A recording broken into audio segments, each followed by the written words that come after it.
Good evening, folks. We're live and we're back for another exciting episode of Cardboard Culture. Thank you for those who've supported us on the first 11 videos. We are now on episode 12. Yeah, 12. And we're excited to see 200 more come. So first off, we'd like to thank Dr. Bryant Price, who came on our show last week. He's the owner of President's Choice Trading Cards. He's one of the OGs of trading card manufacturers. He's always been a friend of ours, a fan of the hobby.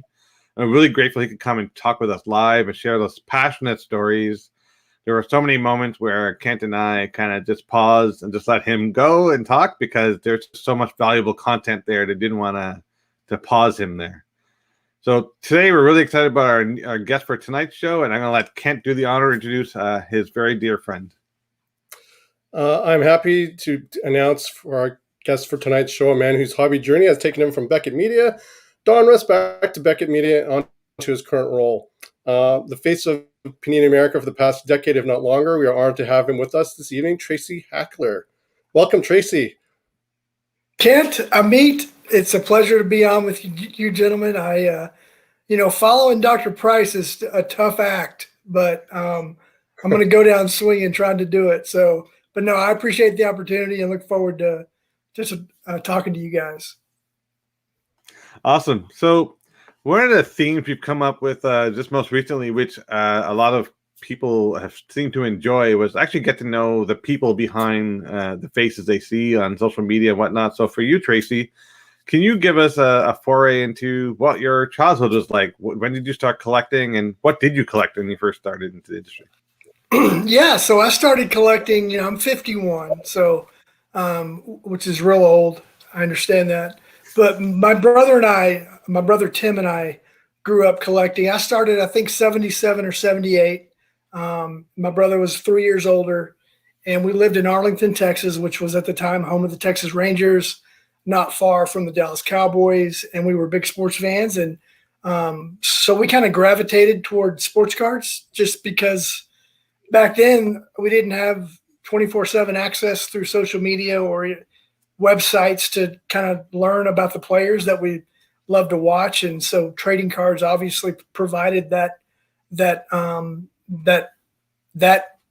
outlet for us to learn about what guys did in the off season and what they hit over their career versus last season, things like that. So we were diehard into it. And I can just vividly remember riding our bikes to the 7-Eleven on the corner and dropping like 50 cents on a couple of packs of football or baseball cards and a Slurpee, and we'd rip them open outside the store. And if we didn't get guys that we liked, and more often than not, they either went in our bicycle spokes or in the trash can, believe it or not, because we were young and stupid and idiotic.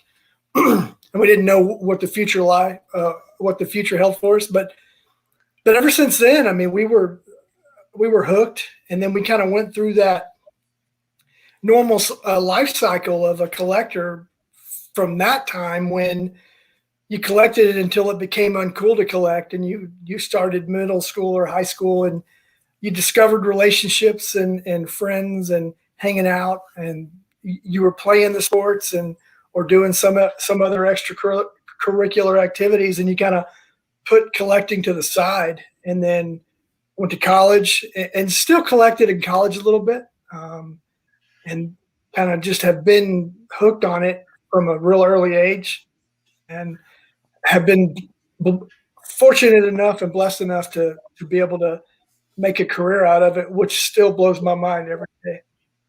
Awesome. And so one thing I want to learn about you is at what point did you decide to get into marketing as a career, and did you always want to pursue marketing, and does it come naturally to you? So can you give us a bit of your journey there?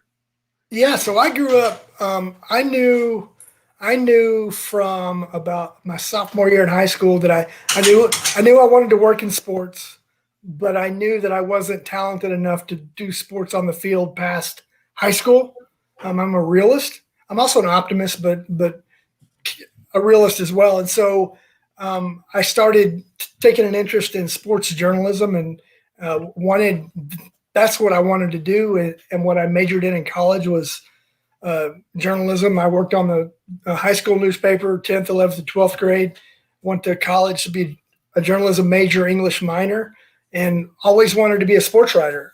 Back when newspapers were still, if not thriving, they were successful at least. And so I got the chance to do that both as a freelancer for some local high school stuff and college stuff, and then got a job at a daily newspaper here in the North Texas area for about 4 months.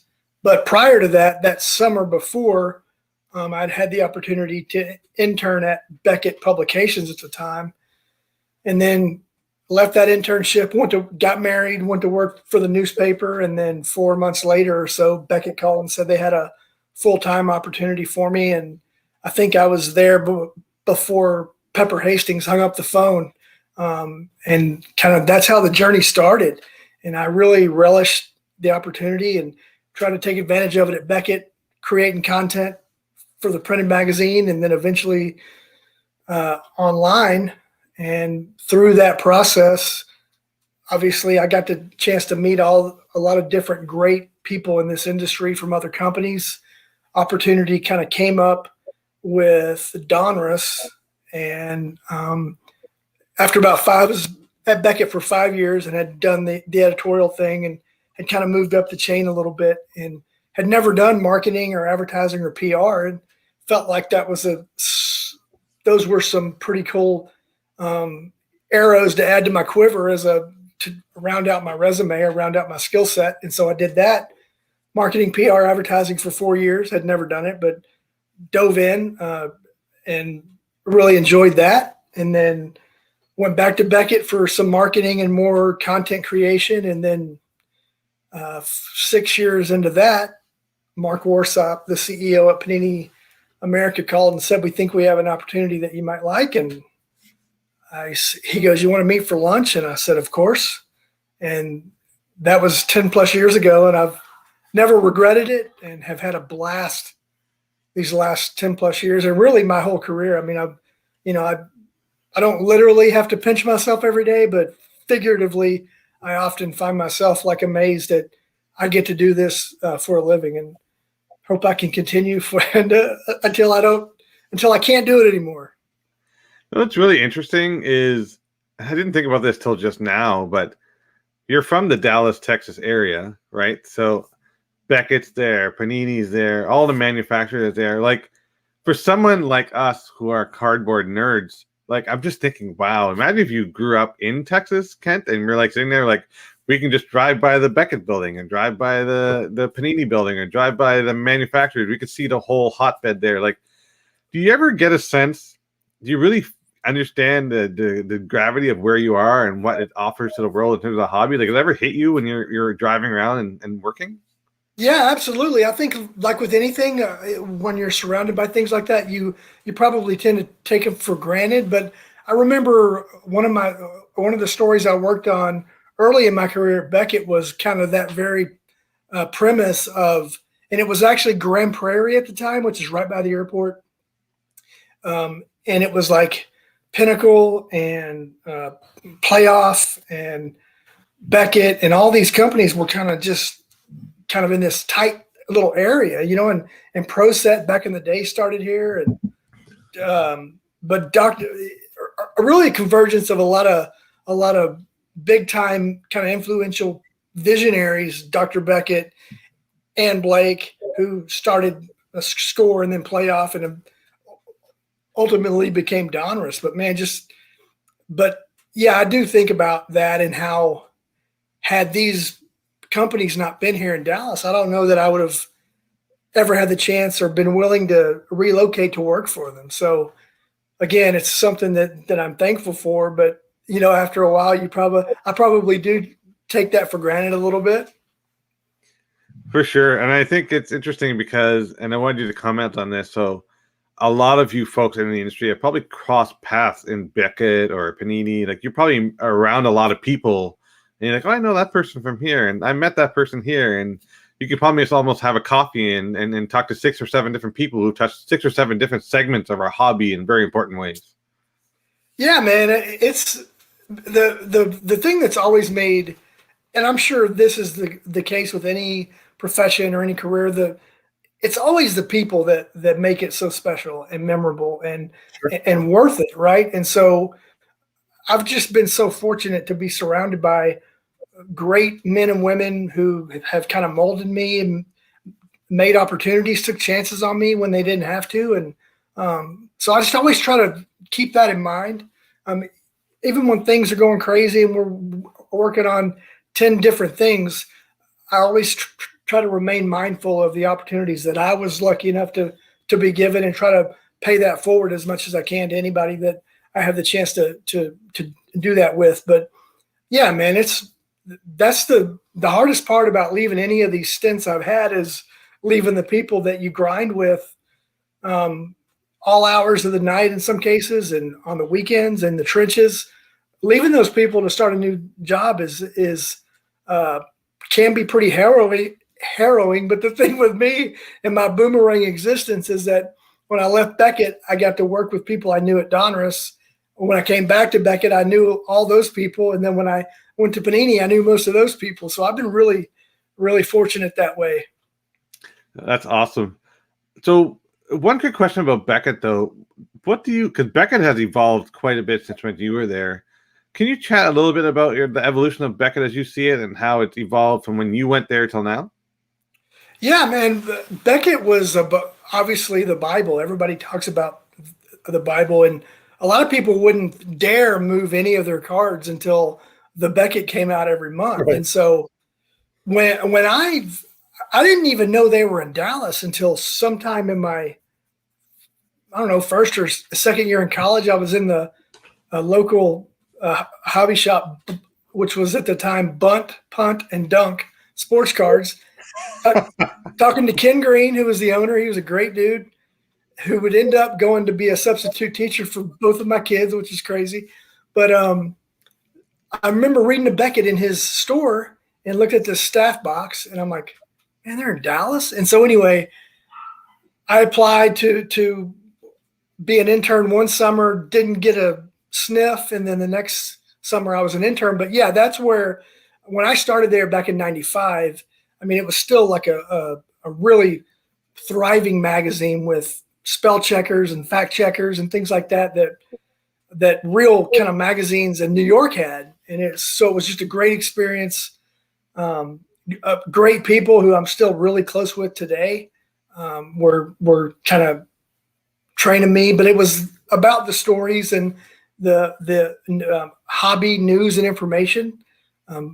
We kind of knew that people were relying on us to educate them and to get it right. And then kind of through the years that remained. Obviously online content became more of a player, and feeding that beast kind of every day or every other day could be a challenge, but I think we kind of adapted and met the challenge. And then, I think as the years have gone on, I think it's become less of an information vehicle and more of just a pricing vehicle and a grading vehicle. Not that that's a shot at anybody. I mean, I'm a Beckett guy through and through, but I think they're relied on more now for pricing and grading. Yep. Mm-hmm. Cool. So now I'm going to get to the most exciting part of this entire conversation. And for those of you who can't see, Tracy is wearing his Panini gear. So it's got all kinds of logos. It's got straight up Panini gear. There you go. There it is, right there. We're about to ask him, or ask you, not you in the third person, ask you. Tell us about your journey to Panini America and why you chose Panini. And was that like a target you always wanted to get to? Mm-hmm. It wasn't. And every time I've left a place to go to another place, I never was forced out or never felt like it was time to go. I was always in a good spot, and then opportunities would come up. So after I was at Beckett for 5 years and the Donruss thing came up, it just seemed like the right time.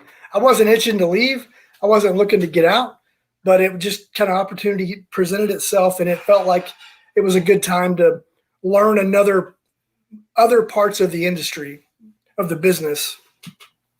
And going to Donruss, after 5 years at Beckett, man, was a real eye-opening experience for me, like almost immediately, because I saw firsthand just how difficult or how much of a miracle it is that any product ever gets made on the manufacturer side. It's really difficult. And you, on the outside looking in, if I was a critic or I was writing a column at Beckett and I was critical of something, having then going to the other side and seeing how that could happen and how easily like a mistake could happen or a wrong stat or a wrong photo or whatever was like really eye-opening. And I almost felt guilty for the times at Beckett that I may have written something that was less than glowing. And I think I would tell everybody back then, I would say, like, anybody who works on the Beckett side should have to work like a 1 week internship at a card manufacturer just to see how difficult it is. And so love that opportunity. And then when the Beckett opportunity came back again, it was under different management. So I worked for some new people, but it ended up doing the kind of the same thing with the content, which is what I loved and was really having a great time with that. And then I got a call from Mark Warsop with his English accent, and he asked me if I wanted to do lunch. And he was relatively new with Panini America being in the U.S. And so I thought he would just wanted to talk about, kind of learn a little bit about the industry, where it was, where it's been, where I think it's going or whatever. And it was more like I'm finally rounding out my marketing team and have an opportunity that I think you might like. So it was an opportunity that I never thought was possible or didn't pursue really. It just kind of happened and I jumped at it and have been, it's the last 10 plus years I've worked harder than I ever have in my life. And I kind of pride myself on working hard, but these last 10 plus years have been really rewarding and just fast paced. And my boss, Jason Howarth, who's our VP of marketing, he and I started on the same day. And I got to join one of my best friends of all time, Scott Prusha. We share an office and we have for 11 years. And man, it's like a dream job. You know, it's kind of cliche to say, if you find something you love to do, you'll never work a day in your life. And there are some days, very rarely, that it feels like work. But man, most of the time it's like going to the hobby shop and talking to your buddies and sure. Yeah, you're working and you're getting stuff done and we're extremely productive, but it's also really a wonderful atmosphere with wonderful people. And that's how I ended up there. Awesome. You and I have a similar career in terms of our profession. So while I would love to be in your shoes than mine, I hope my bosses aren't listening to this at all. No, I really love where I am. I do. I'm also in the advertising space and tech, right? So I work for a local company and we do all sorts of advertising and digital stuff. So you and I got the chance to nerd out. I promise you I wouldn't do it on the show today. So I will keep this top level and not bore anyone in the crowd. I love nerding out, man. For sure. Kent, up to you, buddy. Yeah. So Tracy, I think it's safe to say that you're pretty much a veteran now. Is there any advice you could give to others who want to follow in a similar path and want a career in marketing and the hobby in itself? Man, I think the things that have always worked well for me, and I tell both of my sons this, and really anybody, the things that work for me are passion, hard work, and for me, positivity. I know not everybody's wired to be positive, right. and I embrace that because that's what makes everything kind of work. Is if we have different outlooks, and we all have different triggers that make us work hard. Some people it's panic, some people it's frustration. But for me, I'm just always glass half full, always have been. I'm thankful that I am. My oldest son is not necessarily that. My younger son is kind of more that than I am. My wife is not that. But I think the things I would tell anybody is to dive in head first. Don't be afraid to make mistakes. Have fun. most importantly, because if you don't have fun, you're not going to be happy. I mean, and That's true. I would hate to think of a job I had where for 8 to 10 to 12 hours a day, I was pissed off or miserable. And I'm so grateful that I've never had to feel that way. So I'm being long-winded and I apologize, but I would say passion, hard work, and for me, positivity, but it doesn't have to be that, and a lot of faith too, for me. No, there's nothing wrong with being long-winded. It's interesting to see how each person's perspective is on what makes them happy and what makes them want to be in a particular career that they're in. And to your point, if you're not particularly happy in a role that you're in today, then there's credence to lead to somebody that maybe this isn't the right role for you and you need to find something else. So no, that's awesome. I appreciate you sharing that. And I also think I agree with you, Ken, obviously, but another thing too, I think that is necessary is we all need to have doors kind of open for us at some point. It might be when we're just starting out. It might be when we're trying to make a change or whatever. And when the door opens, that's your cue. And what you do with that opportunity is kind of up to you. And so I've always tried to, anytime I've had a door open for me, I've always tried to whoever opened that door, I want to make them happy that they did and not regret that they did. Yeah, excellent advice. Appreciate that. Now, Tracy, I've known you for a while now, and I know that you're very much a proud husband, father, and family man.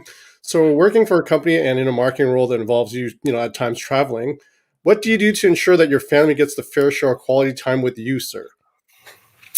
Well, they might tell you that they've had more than their fair share of quality time with me. But traveling's part of it. And it's as crazy as this sounds, and I always kind of complain to people who get it or who understand where I'm coming from. That's the worst part of the job for me. And keep in mind where I'm traveling to is NBA All-Star Game or Super Bowl week or the National, and so I never want people to take that the wrong way. But I'm kind of a homebody, and when my kids were younger, my oldest one's 20. Wow, my oldest was 20 now.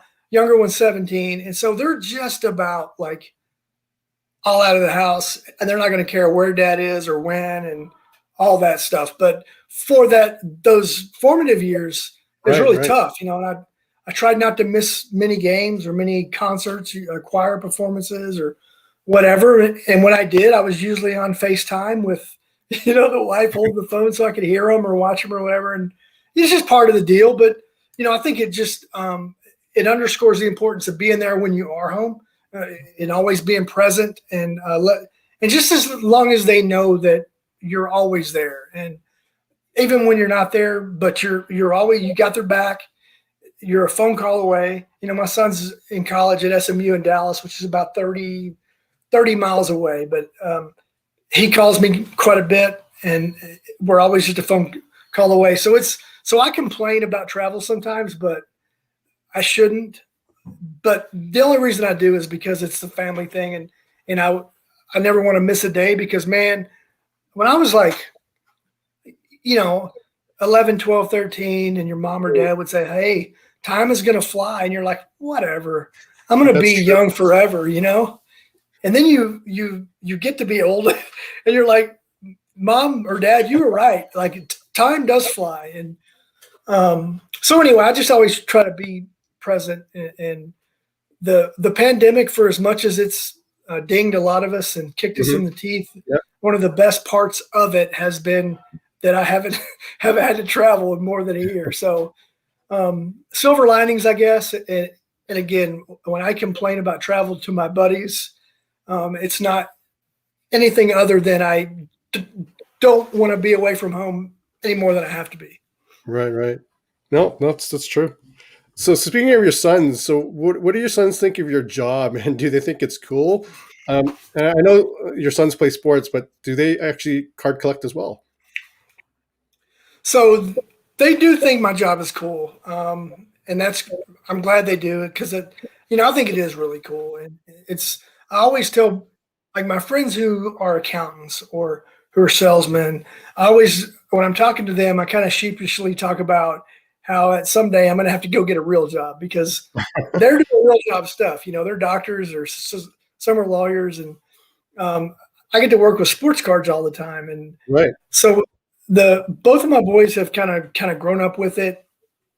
I think they're a little bit desensitized to how cool it is. So they like cards and they have favorite players and teams, but they don't collect like I did. And I think it's because that's what Dad does, or sure. I haven't quite put my finger on like why exactly. One of them is not like a super collector of whoever or a team or whatever, but they do their own thing, and both are into sports and played through high school. But I think to your point about do they think I have a cool job? So my older son Clayton, whose middle name is Elway, by the way, when he started school, this is his second year in college. When he was a freshman, he went to a different school because he wanted to be an actuary. He's a huge numbers nerd. Like, he didn't get it from me, absolutely, because I hated math. So but he knew like 3-4 weeks into his freshman year that he didn't want to do that, and so he wants to work in sports. So we said, do your research, find a good school that has a sports management program that you like.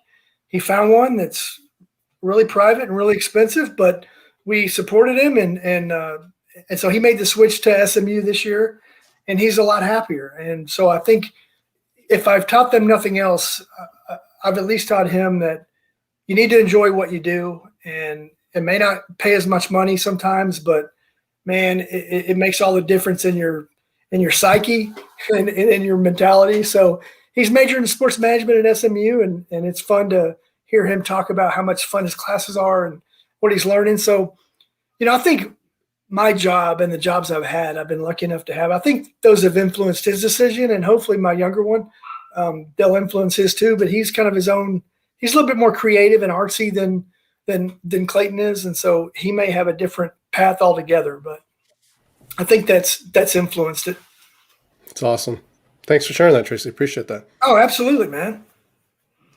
It's interesting because as you were talking, I was thinking about my boys, and my 8-year-old was just talking to me today. He's like, Dad, do I need to go to university? And I'm like, I'm not ready for this conversation. I'm not ready for this conversation. So I was like, why don't you do what you enjoy? I wasn't prepared. I was waiting for like 10 years from now, or 4 years from now for that conversation. Yeah. Dude, it's so crazy. Like it's just so weird. Like, even though my older son's only like 30 minutes away, like, I'm always encouraging him to come home on the weekends. Like, oh, you want to come watch the UFC fights, man? You should come watch. And he's like, Dad, I'm going to go be a college kid. And I'm like, well, if you need to come home to watch the fights or something, you can, and it's just weird because like,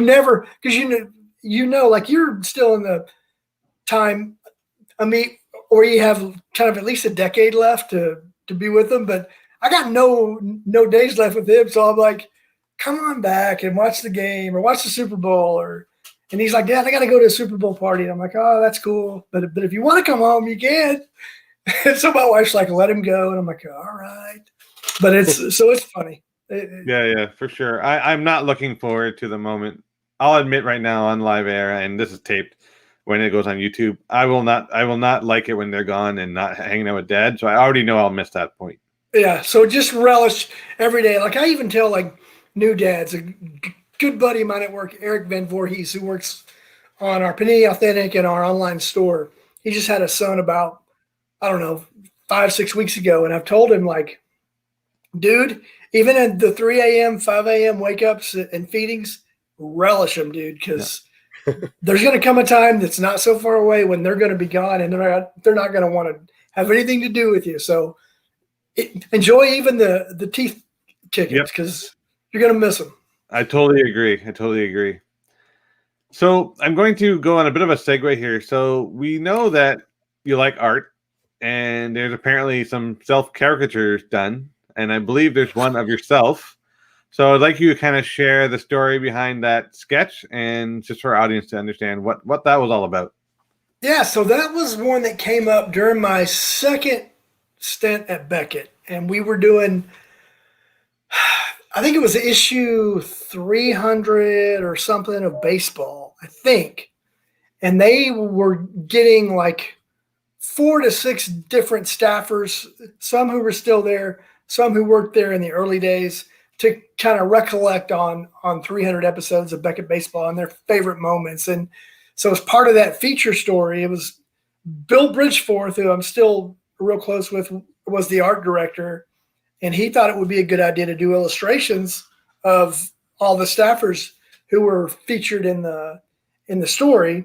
So he worked with a guy named Keith Seidel, who I still don't know where he's at now, but he had done some NFL illustrations for our magazine a little bit earlier. And so Bill had worked with him, had developed a relationship with him. So he asked if he would do our illustrations. And so we sent him pictures and he turned them into those illustrations. And I just loved it because it makes me look younger and it makes me look less gray. So I use it on all my social platforms. I am going to have to update it at some point because it's obviously from a decade or 12, 13 years ago. So I'm going to have to add a little bit more gray in the face and the hair. So look for an updated illustration soon enough. So Tracy, you said you're 51. Just for the record, Kent and you are fairly close in age, and I'm the baby of the group, so I'm 46. So we all need the Grecian Formula, except for Kent. You and I need the Grecian Formula. Yeah, Kent looks good, man. Kent looks like that's a good, whatever it is, if it's 45 or 50, that's a good 45 or 50 because, dude, look at this gray. I mean, I know. This is all just genetics, man. Yeah, no doubt. Amit, I like your look a little better than mine, but it is kind of distinguished, right? It is. Yeah, I'm gonna go with that. I'm already married and have kids, so I got nothing to prove at this point. Exactly right. That's what I say all the time. If I get a bad haircut, I don't care because who do I have to impress? I can wear a hat. If I screw my shave up one day, don't care. Doesn't matter. Totally agree. So we understand that you're obviously from the Dallas area and you're a passionate Denver Broncos fan. So I wanted to talk a little bit about, having been at Beckett and now Panini, share with the audience some of your passions around the Denver Broncos. What were your favorite moments? What have you been allowed to have access to? Stuff like that. Some of the behind the scenes things. Go through that. So I became a Denver Broncos fan when I was still a Dallas Cowboys fan. And they played in Super Bowl 12, and I was obviously in the Dallas area. And I think I developed an affinity for the underdog during Super Bowl 12 because the Doomsday defense was doing a number on Denver that day. And I think I felt sorry for them. I liked their colors. They were bright, kind of orange and blue back then. And so I started liking them. I vowed that day I was going to be a Broncos fan, and then 5 short years later, they drafted or traded for a guy named John Elway. And then, man, it was just a magical run ever since then. But so I watched them just get annihilated in Super Bowls in, 87, 88, 90. It was nasty. But, man, they were just so magical. The stuff Elway would do was it just kept you glued to the TV. And so and then the way he ended his career by kind of making good on those 3 Super Bowl disappointments he had, because they didn't just lose those Super Bowls, like they got destroyed in those Super Bowls. And so it was just hard, it was hard to watch. And then to see him stick with it and stick with it and stick with it. And he finally got a running game and he finally had a defense and they won 2 in a row to end it was just magical. And I thought, if I could ever have a son, I would name him after Elway because of the lessons he can teach you in overcoming adversity and getting knocked down. Because the one thing that's true about this world we live in is that we all get knocked down. We all get beat 55-10. And it's just, that's not what's important. It's what's important is what you do after you get beat 55-10. And so I always felt strongly about that. And then I got a chance. One of the best days of my career was being able to meet John Elway the first time in person, and he was just so self-effacing and down to earth. It really kind of made me feel good, because you've heard so many horror stories about meeting your hero and then them being a real jerk or being just not fun to be around. And he was the exact opposite. So that's when it started kind of bouncing in my head. I shouldn't name, if I ever have a son, I'm going to name him Elway, name him after Elway. And then I had to convince the wife that that was a good idea. So his name is Clayton, after my father-in-law. So I got that one. I used that one to get Elway as his middle name. So that was a really big moment for me, meeting him, and then being able to interview him 3 or 4 times throughout my career has been really cool. And just, from Beckett going to quarterback club events and meeting and watching like Brett Favre interact with Dan Marino, and seeing Peyton Manning and Ryan Leaf as rookies, and just, and then the people I've met, the people I've got to be around.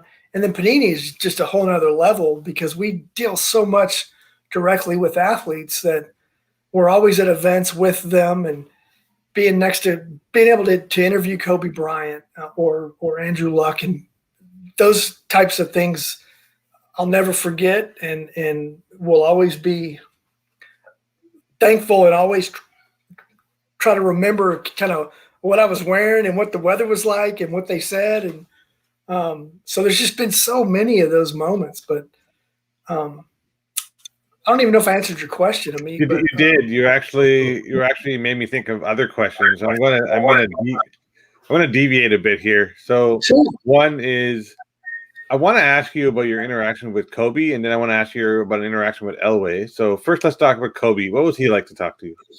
Kobe was great, man. So the first time I interviewed him was on the phone. I was at Beckett, and my boss now, Jason Howarth, was doing PR, was working for an agency in Boston, and he was Panini was his client, and they were working with Kobe. And so he's the one that actually called me and said, "Hey, I have Kobe here. Are you ready?" And he handed the phone to Kobe, and I interviewed Kobe. And it was great. I remember the story. We did a big cover story in Beckett, and I think I ended up doing a piece for ESPN.com back then, because we were doing some of that kind of content sharing. And so that was the first time I talked to him, was on the phone. And then I got the chance to meet him. We did a shoot for the 2014 World Cup, I think, and we used Kobe and Andrew together, because both of them spent time in Europe when they were kids and grew up collecting FIFA World Cup stickers, and knew Panini even as kids in Europe. So we kind of brought them together. We had Andrew Luck in the morning and Kobe in the afternoon, and they had an hour kind of crossover, because it was important that they both met. Like, they wanted to meet each other. Obviously, Andrew wanted to meet Kobe, but it was cool to hear Kobe, how the highlight of the day for Kobe was meeting Andrew, because he was a big fan of Andrew, and they never met. But kind of spur of the moment, they're sitting down in director's chairs, and my boss Jason was like, "Hey, you need to interview them right now." And I wasn't prepared, I was like, okay. So cameras go on. We got all their agents and all our people by us, and production team, and they're all behind me, and I'm just nervous as all get out, because I usually don't get nervous at these things, but it's Kobe Bryant, right? And I'm like, but anyway, so I just kind of ad-libbed some stuff that had been bouncing around my head, and they were both just great with their responses. And any great interview I've ever done has been not because anything I've asked or how I've asked it, but who I'm asking it to. And that was the case with these two. It's one of my favorite interviews I've ever done. And Kobe was the consummate professional, man, because he could be one way when the cameras are off, and then when the cameras go on, I mean, he's always gracious and nice and cool, but when the cameras went on, man, he was the consummate pro. And if you wanted him to read a line 4 times, he didn't need to read it 4 times. He nailed it the first time, every time. And he knew he nailed it, right? That's just who he was. He was a perfectionist. And I remember one time one of my really good buddies at Panini is Brian Bain. He runs our Panini Authentic division and our e-commerce division. And he was the guy who met with Kobe all the time. all of his autograph sessions and business dealings was all done through Bryant. And he was going out there one time to do a signing with Kobe around Christmas. And I'd written this real corny, like, was the night before Christmas thing using Panini hobby terms. And we wanted to have Kobe read it, right? And so I wrote it up thinking he's never going to read this. I gave it to Brian. Brian kind of rolled his eyes. He goes, dude, he's never going to read this. I'm like, dude, just ask him.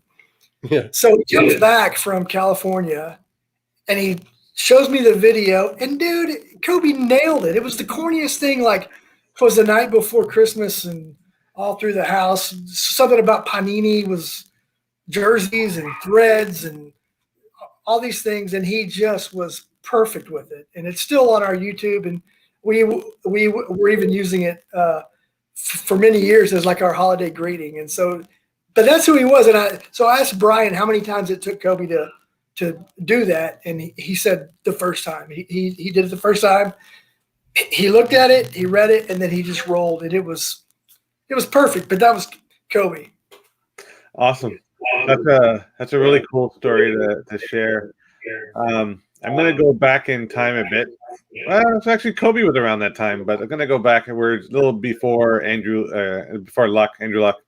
So you and I and Kent grew up, and I'm just going to say it. We grew up in the heyday of football. So we had the Warren Moon, we had Elway, we had Steve Young, we had Montana, we had Randall Cunningham. Don't forget Marino and Jim Kelly. Jim Kelly, Marino, Everett with the Rams. There was like that 83 draft class was the thing of wonders. So I look at football today and I look at back, and I'll bring out a couple of stories about not stories, but a couple of observations about Elway. That guy was built like a tank, but he had so much machinery on him. Like his legs were all he had knee braces on. He couldn't run that well. And I remember him running and I'd be like, oh, just don't run. But go ahead. I'm sorry. What? In person, is he an intimidating person in person? Because he was built like a tank.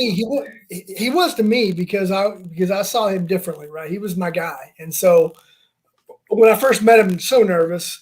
Like the first time I ever talked to him was on the phone. It's easy to do phoners because you can't see him. And and I finally met him, and I was so just tongue-tied, and it's so silly, right? It's so like because you come to know he's a human just like you, and he probably hates to be away from his family too, right? And he's at some show in Anaheim having to talk to a dork like me, and but I never wanted an autograph of him. I always wanted to shake his hand. And I wanted a picture with him, and I was able to do that. And then many years later, I think I met him the first time in '96, and then not long after my son was born, 01, early 02, we're at the quarterback challenge in Hawaii because Dahmer's was a sponsor of the quarterback club, and they had the quarterback challenge in Hawaii. And I had a picture of my infant at the time in a Broncos onesie, and I asked him if he could sign it, and I told him that we named him after you, and he's like, oh, is it John? And I'm like, no, his middle name is Elway. And he kind of looked at like, what? And then he signed the picture to the next great Elway, John Elway. And so, and then fast forward again to 2000, I don't know, let me see 2013 or 14. And the Broncos come to Dallas to play the Cowboys. And we have a team deal with the Broncos and the Cowboys. So I was lucky enough to be able to go to the game, and my son had broken his arm. The same son had broken his arm. It was in a bright orange Broncos colored cast, and we got to go on the field, and Elway came over and signed his cast, and that was one of my favorite memories of being a fan, was just watching him kind of Clayton now being able to talk to him and shake his hand and things. It was cool, but to me, he's still intimidating because I remember saying something to John that day, but I don't remember what I said because even then I was still like tongue-tied and just ridiculous. So Hopefully I don't have to see it anymore. What I love about that story, Tracy, is shows your humility. Like, you're a humble person. So I'm a firm believer that, if you are you don't have a huge ego and you're a humble person, you will get tongue tied. I almost respect that story more. Yeah. I've had that. I've had my fair share of idiot moments, and I'll call them idiot moments where I've done things and I'm like, did I just do that? Okay, you know what? I'm like, I'm just gonna walk on by. And the craziest thing is, some of these guys, I'm fairly tall. I'm about 6'3", and some of these guys are not as big as me, but I'm looking down at them. But then I'm losing my voice talking to them, and they're like, "What the heck is wrong with this guy?" And I'm like, you know what? It was also one of the reasons why I refused and I stopped asking for in-person autographs. I was like, I don't want to be that guy. So, it's just so weird, man. Because it's like, I usually wouldn't get nervous. I mean, John Elway and Kobe are the only two where I've been like, and you forget like where you are, and like it's just so dorky, but it happens. I would probably be that way around like Eminem too, like because I'm a huge Eminem guy. If I ever met him, I'd be like, so anyway, but you just hand him the market. That's right. So Tracy, do you think that like Kobe? Do you think like Kobe and John Elway are bigger than life? I mean, to me, they are like, I think it's always good to put things in perspective too. It's like, I don't put these guys on pedestals like a religion, or but I think for like what we do, right, and who we are, like they are our icons, right? And so I think they are larger than life in many cases, especially because we're so connected to the moments of our favorite players, our favorite teams, and we remember where we were and kind of watching them on that stage is, I don't know, it does something to you to where when you meet them, it's like surreal. And so I don't know if they're larger than life, but I think they probably are, but I always try to keep it in perspective with like sport. They're like my sports heroes, right? Yeah, sure. Maybe not the life heroes, but like sports heroes. I mean, because I still think the lessons that you learn from sports and team sports especially are just so invaluable as you grow. The reason I love football the most is because it teaches you how to win, it teaches you how to lose, it teaches you how to be a good teammate, accountability, perseverance, all those things that sports are so great in teaching. And when you see kind of guys that you idolize who do it better than most, it's something weird overcomes you, man. It's crazy. We should get the same feeling when we come see you and talk about some of the products you create. That's true. That's true. Hey, I get the easy job. I just have to promote them. I don't have to make them. Yeah, that's true. Go ahead, Kent. Sure. So besides the Denver Broncos and John Elway, I also know that you have a love for MMA.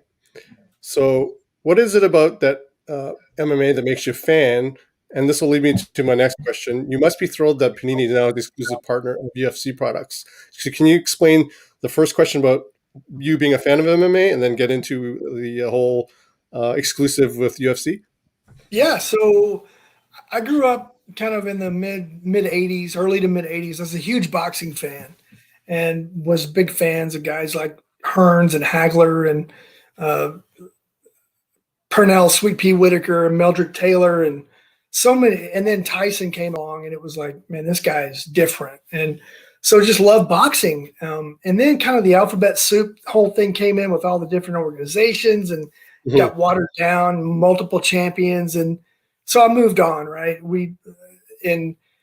So I always thought UFC was like this crazy, like, for lack of a better phrase, like human bar fighting or human rooster fighting or whatever. That for whatever reason, early 2000s, I bought a pay-per-view. And I don't know why, but it was probably a board night, and I saw a promo for it, and so I bought it. And I think that was 2001 or 2002.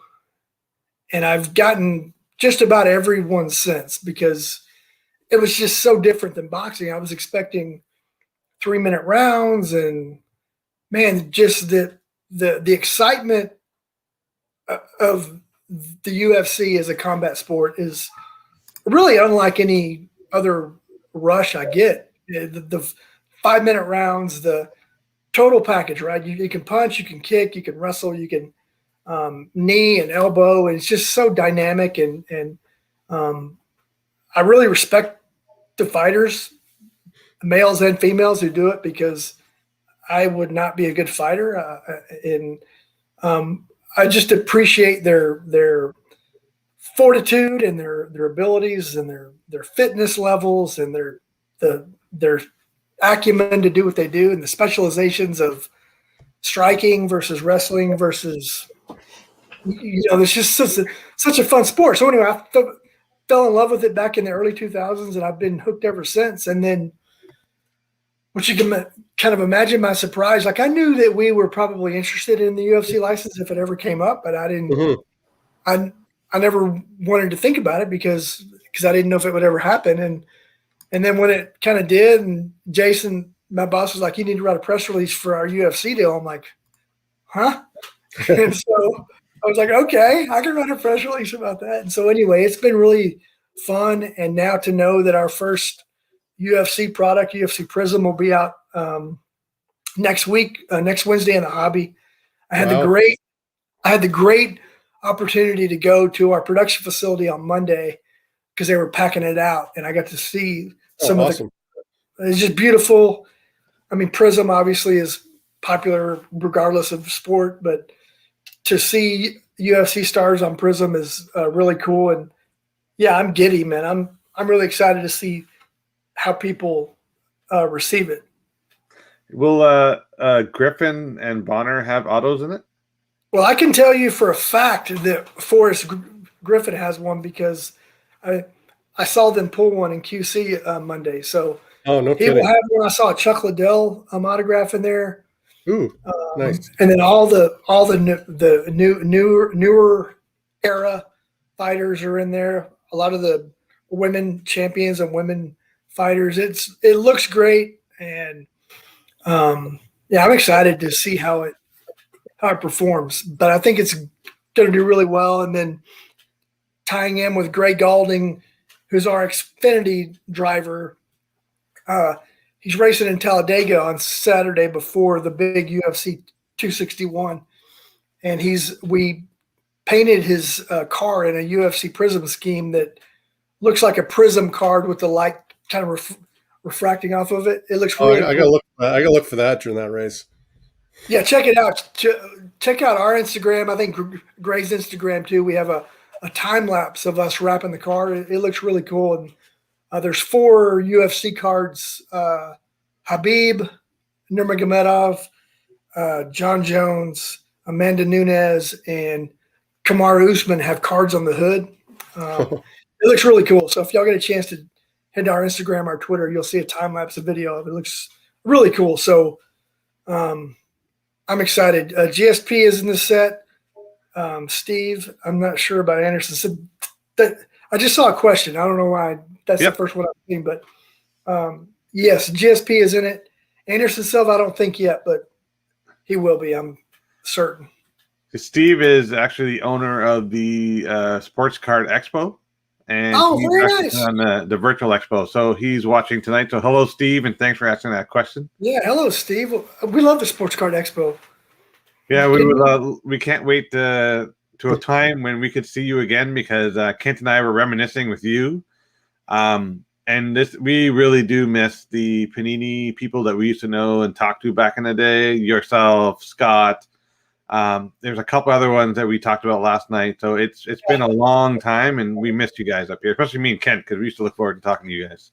Well, that's the biggest bummer for I can tell you, Scott and I talk about it quite often still today about the Toronto Expo and just the fun we had. And that's the biggest bummer of not having a hockey license is not being able to come up to Canada and talk to you guys because you guys are so passionate, so friendly, so welcoming. mean, you got two Texas guys like with their accents and their stupid names, stupid words for things, and y'all always made us feel so welcome. So we miss y'all probably more than you miss us.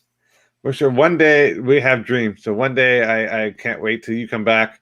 We're still young at heart, so there's a lot of life in trading cards, and who knows? Maybe we'll see you in the future. So we'll definitely keep talking about that. Yeah, you can bank on that. I'm with you. We're young at heart, young in spirit, and we'll get back to Canada. For sure. Sorry, So can't Tracy, I? no, it's okay. It's all good. So Tracy, who would you say is your favorite MMA artist or artists? So my favorite is Jon Jones. I know it's Like probably this guy here? cliche. That's him right there. Yes, sir. The former light heavyweight champion that Right. relinquished his belt to go for a heavyweight gold, I hope. But before him, it was Matt Hughes. I love Matt Hughes because the first pay-per-view I ever bought, he fought Carlos Newton, who I think is a Canadian. And he slammed him on the cage, and I think they were both knocked out, actually, but Hughes came to like really quickly after that, so he got the win. Mm-hmm. I loved Matt Hughes for just how tough he was and gritty, and then I saw Jon Jones fight early in his career, and I was just like, whoa, like this kid is spectacular with his he took a lot more chances in those early days because he has to, right, to make a name, and the spinning elbows and the kicks and the reach advantage. And, it's like if I ever thought like God made this prototypical UFC guy, it would be Jones, just because he's so tall and he knows how to use his reach advantage, both with his arms, his legs. And so he's come under he's had some adversity he's had to overcome, a lot of self-inflicted wounds he's had to overcome. So I like to see him get back to the form he had when he was just mopping up the light heavyweight division, and he was beating former champions and legends at the top of their game. And I'd like to see him have a chance to kind of make that run. And he doesn't have many years left to be in his prime, so we'll see what happens. But I like a lot of these guys. I like Dustin Poirier. I like to watch him fight. Oh yeah, Justin Gaethje's fun to watch. Who else? I'm trying to think. Matt Schnell, who's an up-and-comer, young guy, but a flyweight, I think, he fights next month. And he's a guy who's a big collector who actually hit us up on Instagram DM when he heard we got the license. And he was just more excited as a fan and collector than he was as a fighter. And he actually stopped by the office one day, just a really cool dude. And I got to meet him and Aaron Phillips, who's another young kind of up-and-coming UFC fighter. And they were just like, we're just more excited as fans and collectors than UFC fighters. So I'm looking forward to watching them fight too. But there's so many great stories and storylines. And, I also am a big wrestling fan, a professional wrestling fan, but that's like scripted violence. And this, right. The UFC is just, some of the things that happen in the octagon just blow me away. My favorite wasn't that long ago. I loved Kimbo, and I loved Wanderlei Silva. Wanderlei Silva was definitely one of my top GSP. But just going backwards for a second, just the way Wanderlei trained and fought, like that guy was not human. It's just insane what he went through. Just as a quick comment, I'm going to bring up here because Steve mentioned. Steve Mendy, he says you're welcome back anytime to the Sports Card Expo. So he definitely would welcome you back, and he's happy that you didn't stop coming because of him. No, we want to come back because of him. So there's a couple other comments I'm going to bring up real quick. We have our good friend Pierre-Luc. He wanted to thank you for giving him 5x7 Gordie Howe autograph at the 2012 NHL All-Star Game. He's still thankful to this day. So this is the effect you've had on people. That's awesome. That was in Calgary, I think. If you write back, let us know if it was Calgary or not. And then I got a couple other comments in here. So another one was Lyoto Machida. Oh, yeah, Lyoto. I don't know if he's in this. I haven't seen a card of his, but I'm not ruling it out because I didn't see everything. Mm-hmm. but he's a great fighter. He was he brought the karate stylings into vogue in the UFC. He sure did. Yeah, that's for sure. So Pierre said it was at the Oh yeah, Ottawa game. Ottawa. Duh. Yeah. I'm sorry, Pierre. You're correct. But I think that's the year we had Gordie Howard at our booth, if I'm not mistaken, wow. Awesome. which is crazy. So going back to our question about UFC, so I have one final question, and then Kent, I'll turn it over to you. So is there a style of UFC fighting that you enjoy most? Are you like I used to love the guys that would just go toe to toe and just bang and crash and the last man standing, or are you more the elegant kind of finish? No, like I've really come to appreciate the different disciplines and what they all the kind of fighters who specialize in those, like the takedown guy who's just gonna wrestle. Like I used to find that boring, but I'm like, well, that's what he does best or she does best. And if his opponent or her opponent can't stop that from happening, that's on them. That's not on the wrestler, right? And so whatever that discipline is, I really respect and appreciate those who excel in it. But I'm a striker guy. I like dynamic strikers, kicks, legs, elbows, knees. I think most fans probably do, but I can certainly appreciate jiu-jitsu magicians and taekwondo magicians and judo throws and things like that. So, but if you give me the option, I'm going to take a striker every time. Awesome. Go ahead, Ken. So Tracy, I wanted to get into the fact that, you're part of the marketing team, you represent Panini, and you go on these road trips such as like the NFL Rookie Premiere, Panini Spring Training Road Trip, rookie photo shoots, and and then you have the large events like the National. Can you give us your perspective on why these events are so important to yourself and Panini, and in particular, what it's like, about being present at these events? So the rookie photo shoots are obviously really important for the content we capture, both for our products and for our marketing channels, video, interviews, photos, things like that. So those are important for more different reasons. The National and the Sports Card Expo, those events are really where we get to touch our best and most passionate customers. And so I really relish those opportunities to just sit and talk for hours and hours and hours to our customers. And a lot of times that's just listening to them talk about what they love. A lot of times that's listening to them talk about what they don't love about us. Mm-hmm. Sure. Always taking notes mentally or physically about what we can do better. But I really, truly appreciate those opportunities to spend time with our core consumers because and I tell them this, they're the reason I get to do what I get to do for 20 some odd years. I never want to lose sight of that. And so I take that to heart at all these events. And so that's what I love about the fan and collector events is talking to our most passionate customers about what they like and what we can do better. And obviously meeting gentlemen like you who we've shared stories and man, yes, it's just this, it's this common passion we have that, and I talked about it in the beginning about it's not the stuff we get to do, it's the people we get to do it with. And man, that's what makes it all worth it. So I never want to lose that because if I do, then I need to get out, Yeah, no, and I'm very appreciative of our friendship that we've had for over the years. No doubt, man. It's because it's about, at the end of the day, they can take all of our cards, but they can't take our memories and the bonds that we all have. And that's what gives us some of the rainy nights, man. We need memories and good people. And so as long as we surround ourselves with those, we'll be fine. Yeah, totally agree. I totally agree. Sorry, Kent, you were going to say something? No, I was going to let you, because I know you wanted to chime in there, so I was just giving you the opportunity. So that's one of the things of being Canadian. We have a Canadian standoff. You guys are too nice for that, man. Actually, when you were up here for the Sports Card Expo, I know we talked about this earlier, and you talked about the fans and the collectors. What were there any other takeaways that you missed or you remember and it stuck with you?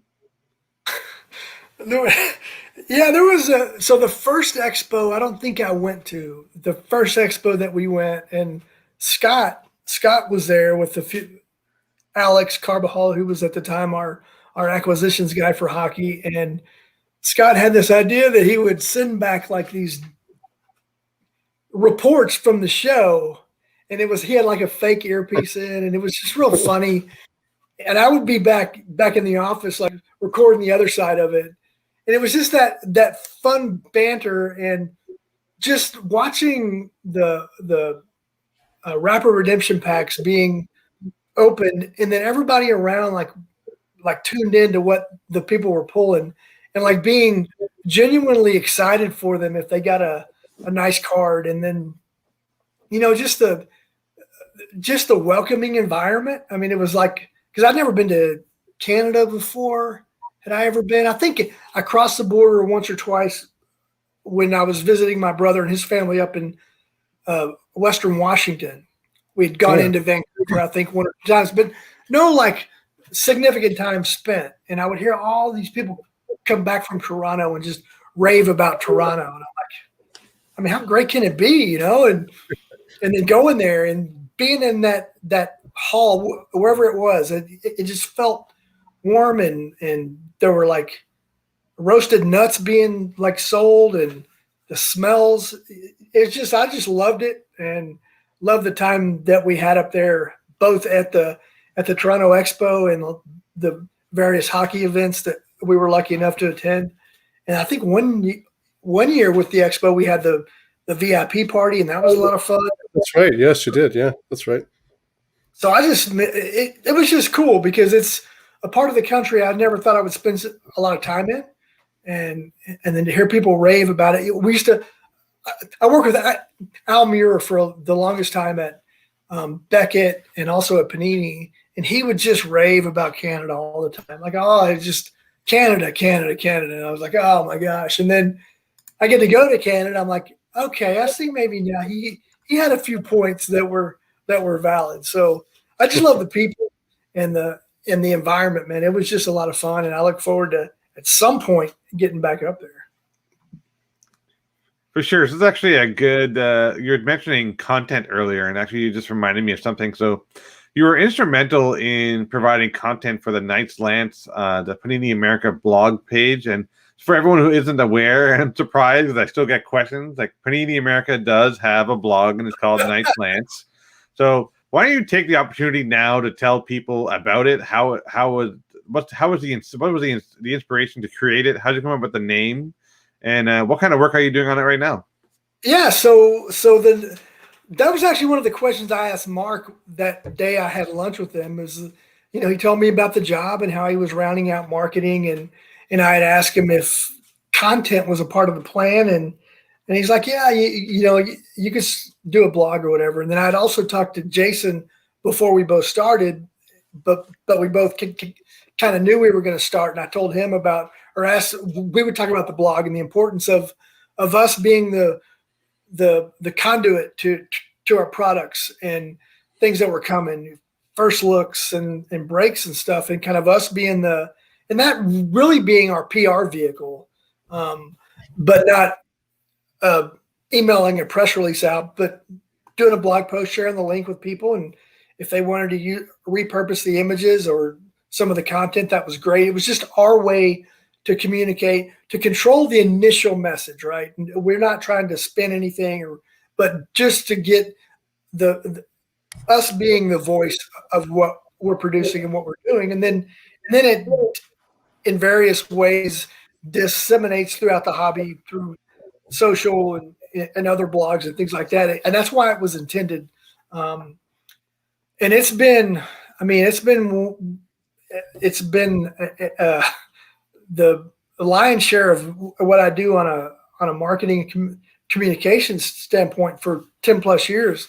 And I often wonder if it had not been as successful for its purpose, if if we'd still be doing it, but we still do so many things that I look like writing a first look at Score Football, right? It's just, I remember writing one for 2011 Score Football, and now it's 2021 Score Football, and it's like, wow, it's a lot of stuff. But and then the interviews and the breaks, the blog is really our launch point for a lot of things people discover on Twitter, on Facebook, on Instagram. We start them all on the blog, and the name is funny because I think we bandied about a bunch of names, and the Knight's Lance kind of stuck because the Panini Knight had a lance, and I was like thinking of it as like the pen is mightier than the sword type reference, real kind of deep reference, real dorky journalism reference, but that's how it came about, and it's changed. It used to be a WordPress only platform that we would feed into our website, but the two weren't compatible. It was really clunky, and so I just kept WordPress because it was so easy. And our web guys would be like, "We need to integrate it into the web because of the search and all this stuff." And I'm like, "I understand, but y'all can't do the things that WordPress can do." So eventually, ultimately, we did bring it into the PaniniAmerica.net environment, and that's where it is now. But it's new product previews, short print lists, new deals. It's all there on the blog, and then inevitably we'll be on our social, on our Twitter, on our Facebook and Instagram as well. Just for a bit of advertising. Sorry, Kent, go ahead with your point first. Yeah, sorry, I was going to say, so Tracy, are you able to share what other names it could have been before it was like? Was there anything that was really weird?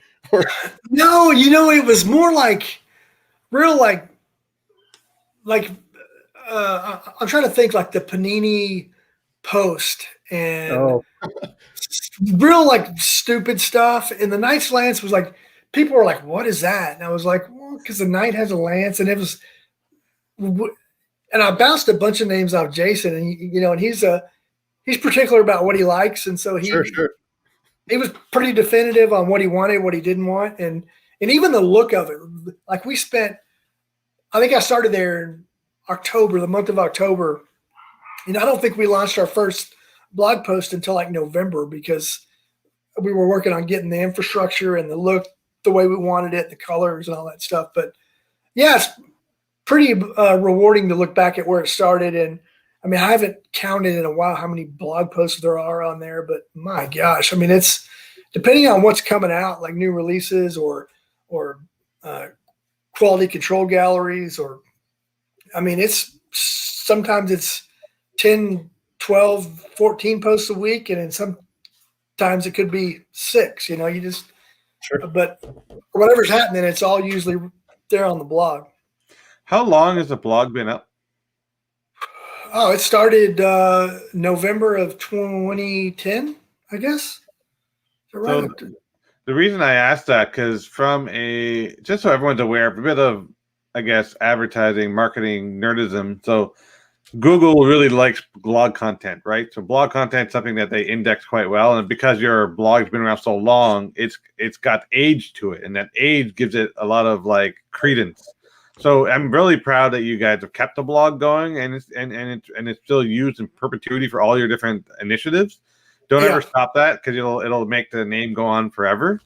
Yeah, man, that's a great point of me. Like when we finally transitioned from strict WordPress to the Panini America.net domain, we had to tell the people doing the migration that, look, because I use it as a resource. Like if I know I wrote something in 2011 and I need to find it, like I need to find it. So the blog is where I go look. Anybody ever ask me anything about an image? Hey, do you have an image of this card or this year? I'm like, go to the blog and search. It's going to be there. And so we had to impress that upon the people who were doing the migration, that we can't lose anything because that's our history, and we need it. So it's crazy how important we had to tell them it was. So I have an interesting request, and not a request, a suggestion. Because the blog is so integral to Panini's success, and I truly believe it has, you should probably put in some Easter eggs at some point. As like a little reference, a Prism version of a blog post, like blog post number 1, and create a Prism parallel of that, and just put it in one of your products. I think it'll be that'd be fun. You know what we used to do? Just because I was real nerdy about like looking at the hits and the views, and I'm sure Kent probably remembers this. I mean, you may too. I do remember that. We would hide little logos of the P into like a card image, and we would make people search through the galleries because every time they clicked on an image, it was another hit, you know. And so it drove some people crazy because I made them tougher than others, not on purpose, but because that's just the way it happened. And no, so I like your point. I think we could get back to that. We still have people request like on social to do another Easter egg hunt or scavenger hunt, and I think we need to go back to doing that. Those were fun. Actually, I didn't realize I'd forgotten all about those, but I remember you did one for Sidney Crosby. You had to find, the logo or something. And I remember I combed through. Like I was actually had my face this close to the screen. I'm like, okay. And I remember calling Kent. Go, did you find it? No, I didn't find it. I got to find it. We never won one of those things, but when we do it again, I'm going to make it a little bit easier because, I wasn't trying to be like dastardly or it was just, I don't know. I just did something that I thought would be cool. And some were, like I said, some were a lot easier than others, but I could have done you guys a better service than making it microscopic, Just for the record, though, I did actually win once. Did you? I did, yes. Yeah, I did. That's awesome. That sucks because I tried so many times. I'm bitter about that. That's awesome. Also, one thing to note, Tracy, is I wear progressives now. So let's be gentle on us old folks. Okay. Understood. Duly noted. So we're at the hour and 16 mark. We're always respectful of our guests. So are you okay to go a little bit longer? Because we have about three questions left, but I want to make sure you're okay. Okay. Sure. So one of the things that I learned through talking to you was, the hashtag Who Do You Collect and Kid Reporter were some of your initiatives.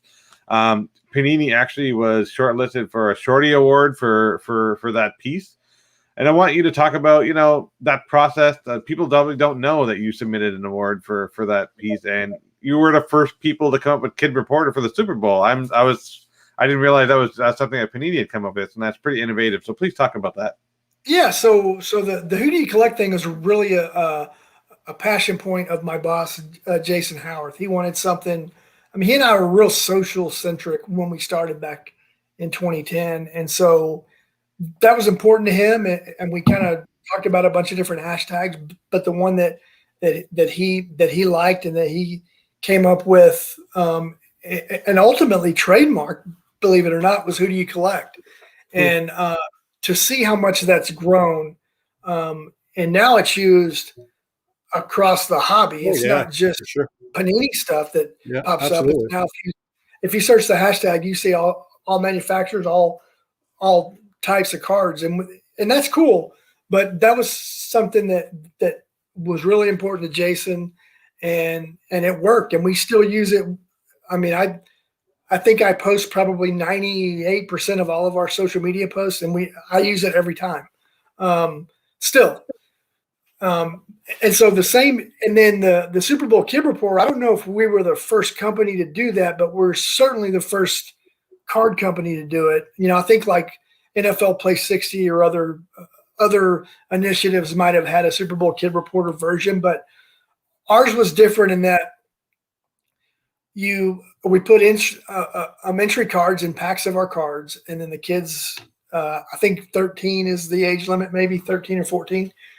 And every time you get a Kid Reporter card, you enter the code, and then at the end of the year, somebody is going to win a week-long trip to the Super Bowl to go with Trent Dilfer on opening night to interview all the superstars, and then throughout the week, they do the NFL or the Pro Football Hall of Fame luncheon, and usually in many cases, the kids have become kind of mini celebrities, and they've had to go on Radio Row and do interviews. And the one year we had Joseph Perez. He actually made Tom Brady cry on opening night because he asked him who his hero was.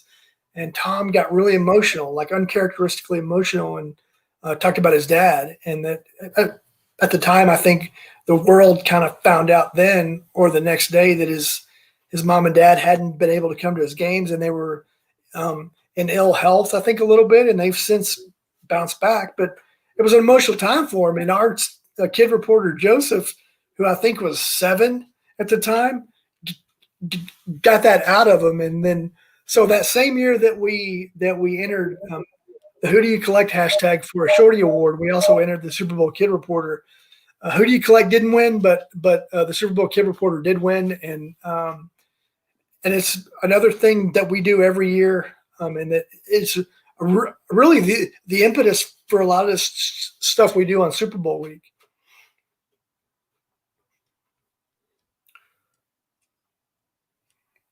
I was talking on mute there. A rookie mistake. No, I saw you look like, oh no.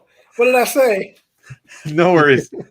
We've got a couple of questions left, and it's all with Kent. So I'll let Kent go on that, and then we'll make sure you get you at a reasonable time. You can enjoy dinner or whatever you need with your wife. Actually, still pretty early, late there. So enjoy your evening. I had dinner before. Sounds good. So I need a full stomach, man. All right. So, Tracy, back, I think it was in 2013, Panini America employees such as yourself had memorabilia auto relics done up of yourselves. And I happen to have one here to show the audience. Look at that. Look at that hair, man. Yes. Yeah. And it's your autograph on that piece of shirt relic there. Yes. So I wanted to say, and I wanted to show that too, because I think on the back, that's you with RG3, right? It is. Yeah. That's from that, man. Well, what rookie class was that? 2012? 2013? Yeah, I think it's 2012, 2013. Yeah. Okay. So how did these relic auto cards come about? And I believe there was another colossal version later on too. There was, and Ryan 90, hello. So that was that was born out of Scott Pruscia, who's one of my all-time best buddies, and I shared an office with him, and that's either a blessing or a curse depending on your perspective. But he puts together all of our show promotional sets, and so his idea he and I talked about it, but he wanted to do cards of the guys or gals who dealt most directly with our consumers at the shows. And that was like me and Scott. I think Jason had one. Tim Franz at the time had one. He was our hobby sales guy for a while. Rodney Alsop was one of our hobby sales guys, so he had one. DJ Kazmarek had one. And it was just like, I always wanted a card. Like, who didn't? And so when Scott just opened the door a little bit, I'm like, oh, that's a great idea.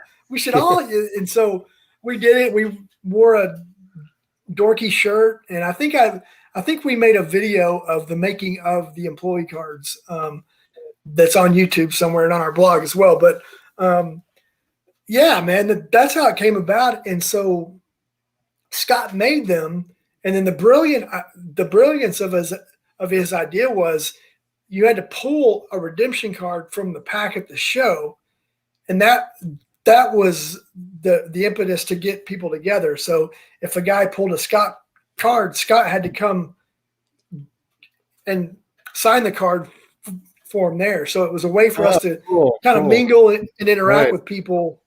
And yeah, it was funny. It's an honor to have a trading card. It's a little bit silly too, but I wouldn't trade it for the world. I'm glad I have one, and I'm glad I have two. I've actually given a few of those out as gag gifts too, so it's good. Well, you don't have to reveal the print run, but I can tell you they're very limited because they're hardly available online aftermarket nowadays. I very rarely ever see any come up. Well, nobody wants them, Kent. Are you sure? What I always say. No, I look too. You're right, man.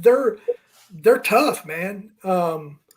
And I think the memorabilia thing is kind of cool. It adds another element to it and I think if you read the back, it says like the shirt was worn performing marketing duties at Panini America or whatever, which is so dorky but funny.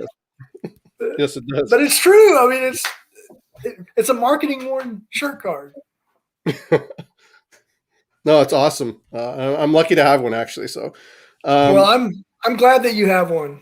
Oh, thank you. So back in the day, Scotty P. Actually, speaking of Scotty P, I got this one. So it's an actual drawn piece that Scott did for me. Wow. And he wrote hashtag OTOD, which I believe is one team, one dream. That is exactly what that means. And then he signed the back. You got the money graph too, man. Yeah, and he wrote one of one. So Scotty P, if you're watching this episode or the replay of this episode, I would love to have you on our show as a future guest. Scotty, get on the show, bro. I'll talk to Scott tomorrow, and he'll be on your show.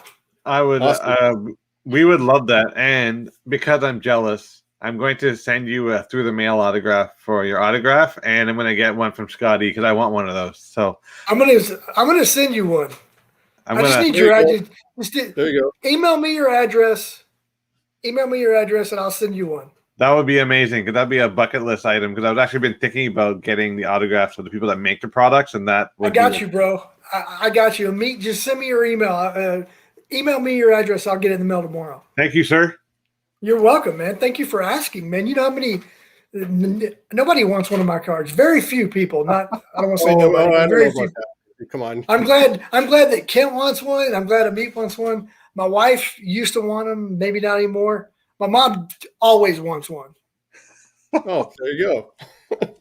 So speaking back to how I was leading into Scotty P in this discussion. So back in the day, you and Scott used to do a lot of YouTube videos, and all of a sudden, I know in the last couple of years, your YouTube channel has become a little bit more, I will say, streamlined, I guess, because now it has like products and has a bit of an international flair, and rightly so because Panini is an international company, so it's just more than just some of the sports products, but a lot of the sticker products overseas. So that being said, is there any plans for yourself and Scotty P to maybe start up another video or podcast in the near future?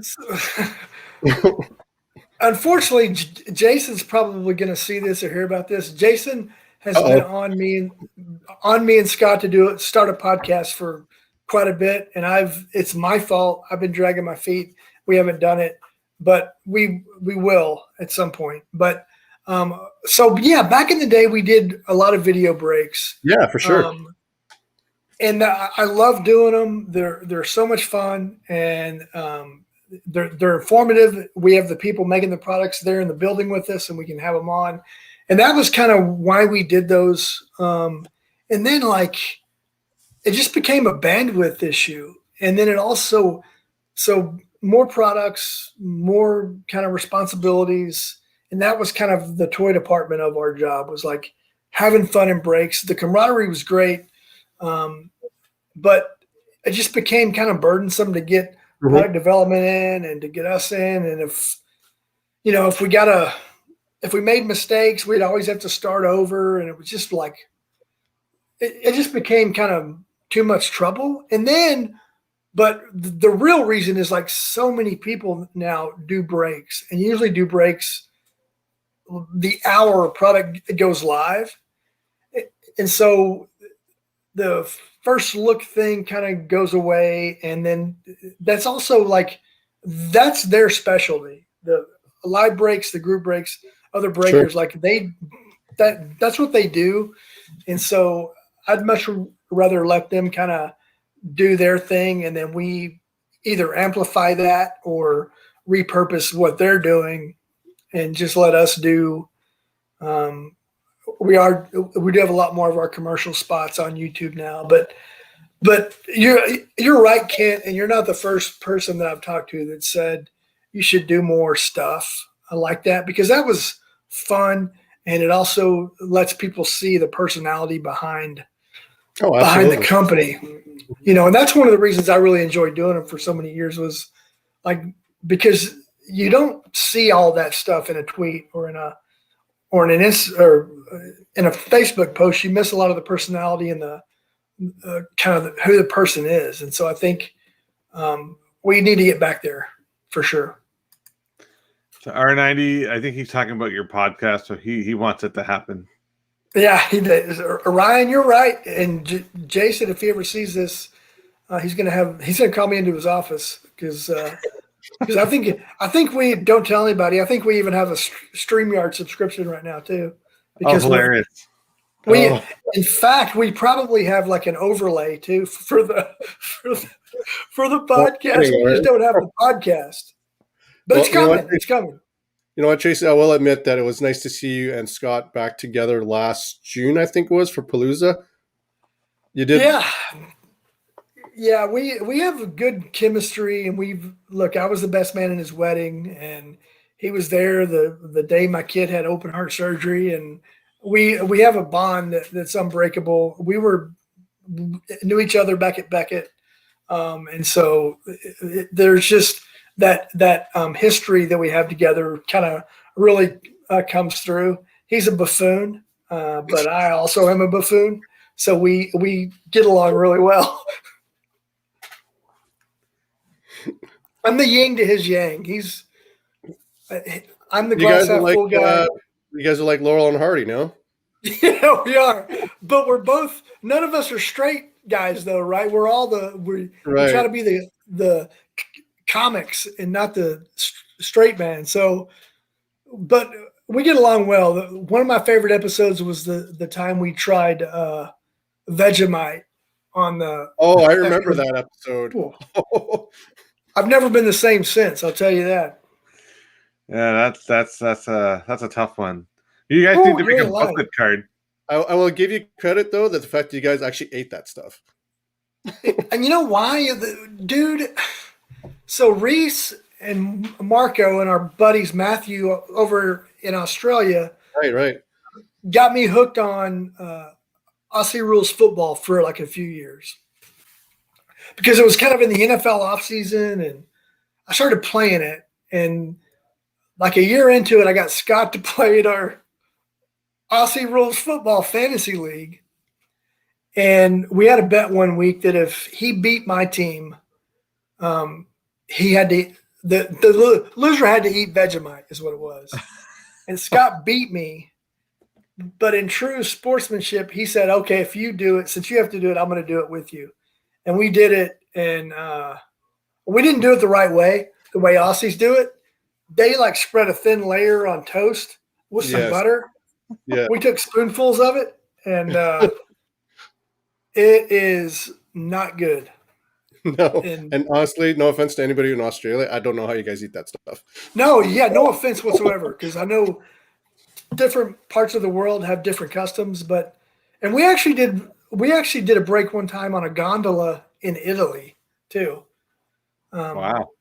Which was, as far as I know,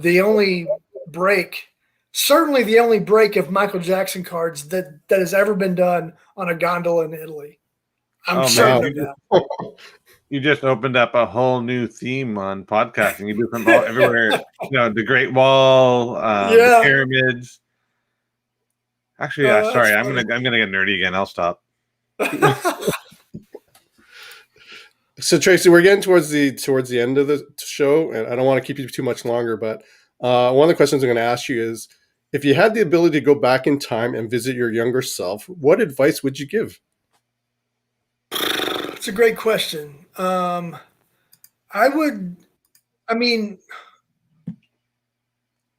think I would just tell myself to work hard, and to just have fun.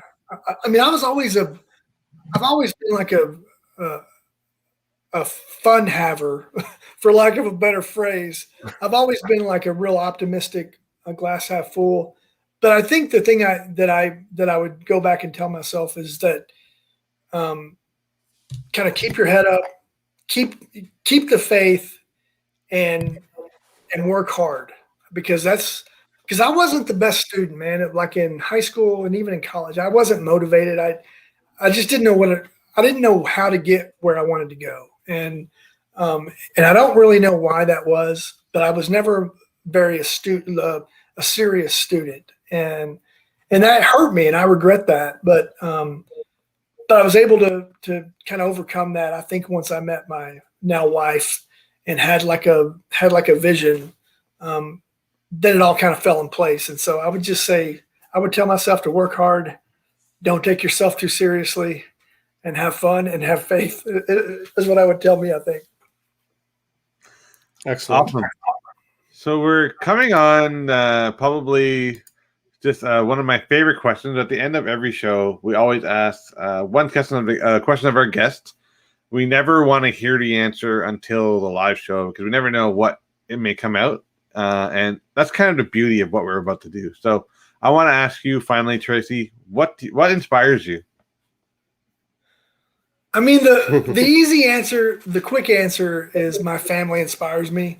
I think trying to be good for them, like be present and be positive and just kind of be a good example for them kind of is a huge part of my inspiration.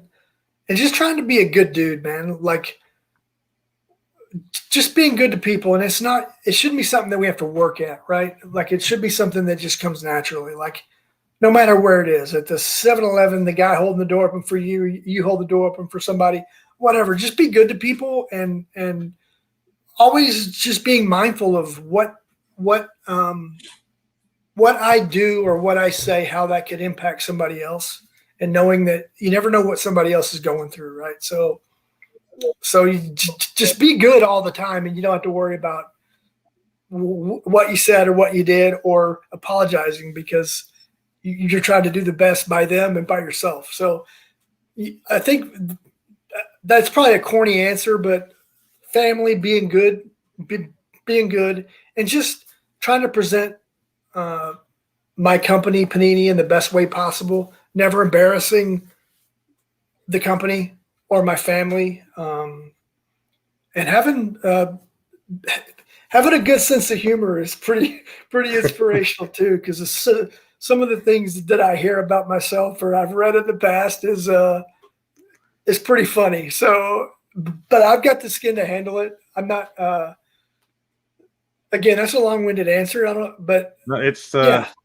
The long-winded answers are the best answers because they're not scripted. They're from the bottom of your heart. And that's one of the things about our show is we're trying to capture the passion that people have, like what you have for the hobby and for what you do. And we would never want a scripted answer, a scripted show. Yeah, no. And I appreciate it greatly because I've really enjoyed this opportunity way more than anything I've done on the products or, because again, it really goes back to what I've talked about quite a bit is it's about the people and it's about who we are and how we influence others, how others influence us. And man, I just really appreciate the format and the opportunity to get on here and spew stuff that I'm never asked about, right? I'm always asked about the checklist or, how short is that parallel? And I'm like, I don't know. I got to go ask, but I can tell you about my passions and my family and things like that. So I really appreciate the format for sure. Yeah, Sure. Go ahead. I'll let you finish because then I'll say it at the end. Go ahead. I was going to say that one of the key things for our show is that we focus on the people and the people in the hobby. And Tracy, you're a perfect example of that. You're a passionate, genuine personality. You're, I would say, probably the face of a very important company within the hobby. And we want to focus more on getting to know you as the person, not so much as to, why there are redemptions, why are there sticker autos, and all that other stuff. Those can be saved for other shows, but our show is mainly about people because you're the important people to us and being as our guests on our show. Well, the feeling's mutual, man. I appreciate it because you're right. We can talk about redemptions all day, every day, but we don't get the chance to really kind of appreciate each other for who we are and how we got here, right? And so I appreciate that greatly. Totally. And we're going to wrap up the show in a few minutes. And there's a comment here which I'm going to leave on the screen because we're actually going to going to actually do it. So R90 mentioned he missed do the it. banter, the boom, and the salute to wrap up the vid. So you, me, and Kent have agreed to do the salute. So Tracy, we're going to do the salute, but you're going to hang out here. I'm going to end the video, and we'll just wrap up at the end. Okay, ready? Yes, sir. Ready, Let's do the everybody? salute. Let's go. Ready? Boom! There we go. Boom. Ah!